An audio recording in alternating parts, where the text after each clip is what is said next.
कपड़े धोने वाली बहू। शादी के पहले से ही विभा को कपड़े धोने का बड़ा शौक था। कभी नल के नीचे तो कभी तालाब के पास। अरे मेरी नीली वाली लुंगी नहीं दिख रही है।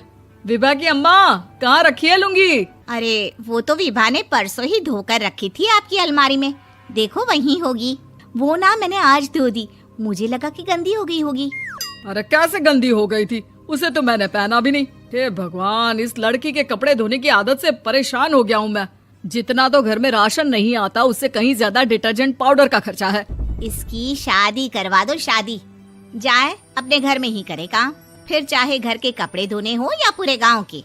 हाँ ठीक बोल रही हूँ, देखता हूँ मैं कोई लड़का। वो दिन भी आ जाता है जब विभा को देखने लड़के वाले आ जाते हैं। लड़की मुझे अच्छी लगी। होने वाली सास कहती है, बेटी अगर कुछ पूछना है तो पूछ लो। वैसे तो हमारी लड़की बहुत ही शर्मीली है, जो बोल दो वो मान लेती है, इसे क्या पूछना होगा। अरे कैसी बात कर रही हो माँ, मुझे इन लोगों के घर रहना है, सवाल तो कई है। हाँ हाँ बेटा, पूछ लो ना, क्या पूछना है। आप लोगों के घर कपड़े कौन धोता है? सास का मुंह बन जाता है। देखो, अगर तुम ये कहना चाहती हो कि तुम्हें कपड़े धोने नहीं आते तो सुन लो, कपड़े मैं ही धोती हूँ, लेकिन तुम्हारे आ जाने के बाद मैं रुमाल तक नहीं धोऊंगी। अरे चुप रहना भाग्यवान, बहू बेचारी घर आई नहीं, उसे डराना शुरू कर दिया। वो क्या है ना बिटिया, अभी तक तो ये कल्लू की माँ ही धोती थी, लेकिन अब तुम्हारे पापा तो दहेज में वॉशिंग मशीन देंगे ही।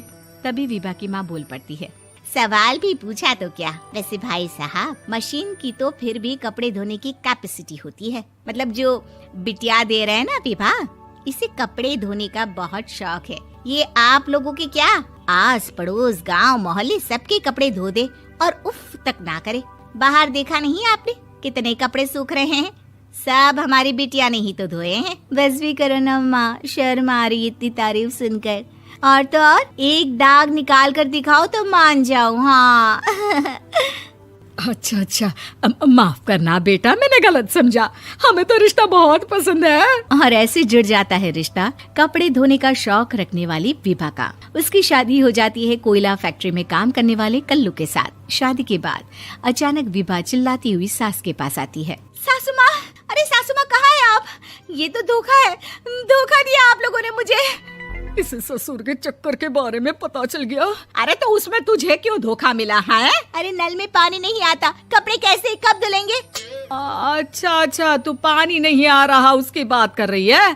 तो आपने क्या सोचा? कुछ नहीं। अच्छा, तेरी माँ ने कहा था कि कपड़े धोने का शौक है तुझे, याद आया मुझे। शौक बोलकर कपड़े धोने वाले मेरे जुनून को कम ना आके सासू माँ, कपड़ा धोना मेरा गुरूर है। तभी पति भी वहाँ आ जाता है। अभी मैंने इसे सनी देओल की फिल्म दिखाई है, उसी के डायलॉग मार रही है माँ। अच्छा सुन, साफ साफ बता रही हूँ, पानी सुबह 4 से 6 और शाम को 10 से 12 आता है, समझी? विभा टाइमिंग सुनकर हैरान हो जाती है। ये क्या भूतों का मोहल्ला है?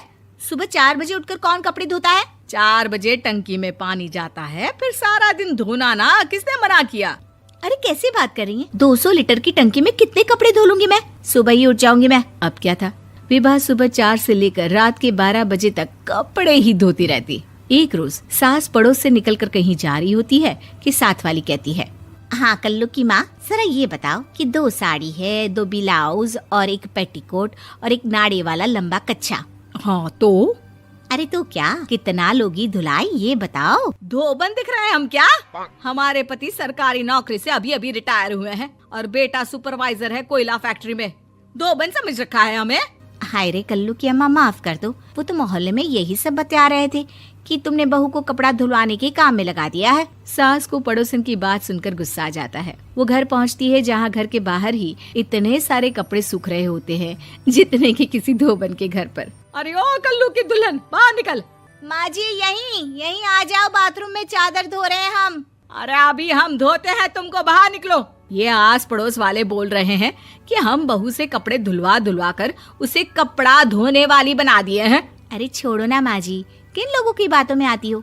आस पास के लोगों का तो काम ही होता है कि वो किसी तरह सास बहू को लड़ा दे। बहू सारे घर के कपड़े धोती है, ये क्या कम है? बोलिए। सास को भी लग जाता है कि वो बहू का ये सनकीपन नहीं छुड़वा सकती, इससे अच्छा है कि खुद ही चुप हो जाए। एक रोज सास और बहू मंदिर जाते हैं, जहाँ सास की साड़ी वहाँ खड़ी भीख मांगने वाली से मिलती है। माँ जी क्या बात है, आपकी साड़ी उस भिखारन से कितनी मिल रही है ना? हाँ हाँ देखो तो, दोनों की साड़ी मिल रही है। क्या बात है कल्लू की अम्मा, तुम खुद को तो अफसर की बीवी बताती हो और ऐसी सिंपल सी प्लेन साड़ी पहनकर घूमती हो। सिंपल और प्लेन नहीं है ये साड़ी। तो क्या सोने के धागे से फूल बने हैं? कुछ भी सासू माँ, कुछ भी। हाँ बने थे इस साड़ी में सोने के धागे से फूल। मेरे पति लेकर आए थे मद्रास से स्पेशली मेरे लिए 10,000 की। ताहे भाई साहब इस भिखारन के लिए भी सेम टू सेम साड़ी लेकर आए होंगे 10,000 की। सास उस वक्त तो कुछ नहीं कहती, लेकिन बहू के साथ घर आती है और अलमारी से एल्बम निकाल कर लाती है। ये साड़ी देख रही है, ये वही साड़ी है जिसे मैंने अभी पहना था। इस साड़ी में ये जो चमकदार फूल दिख रहे हैं ना, ये सोने के धागों से काटे गए हैं। लेकिन तू लोकल वॉशिंग मशीन ब्रश से घिस घिस कर सारे फूलों को निकाल कर साड़ी प्लेन कर दी। मुझे माफ कर दीजिए सासू माँ। और तो और, जब मैंने तुझे तेरी गलती के लिए कुछ नहीं कहा, उसका कपड़े धोना बंद।